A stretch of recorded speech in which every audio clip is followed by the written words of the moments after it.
as Sarah and David drove along the isolated road. The heat was relentless, and the air shimmered with mirages that danced in the distance. The couple's car was a tiny oasis, a refuge from the desert's merciless grasp.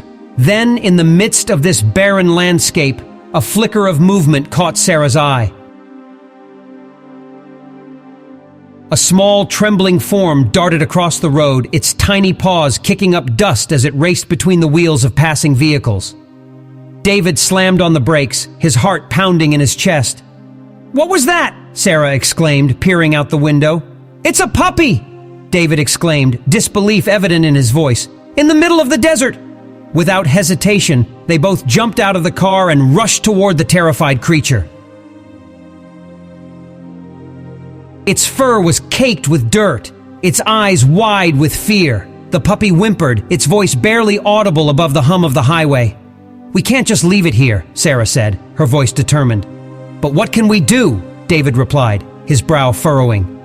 "We're just tourists here. We can't take a dog with us."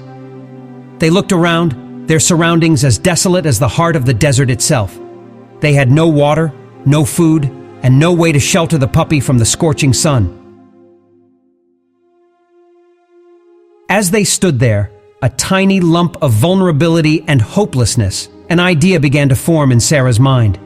She had seen enough stray animals in her life to understand the importance of the human touch. "We can't take it with us, but we can find someone who will care for it," she said with conviction. With newfound determination, they lifted the puppy gently and placed it in the back seat of their car. Its eyes held a mix of confusion and gratitude as they continued their journey, now fueled by a mission greater than their own adventure. After a series of inquiries and conversations with the locals, they found a kind-hearted family living on the outskirts of a small village. The family welcomed the puppy with open arms, their eyes reflecting the compassion that transcended language barriers. The children giggled with joy as they cradled the tiny creature, promising it a life filled with love, care, and a sense of belonging.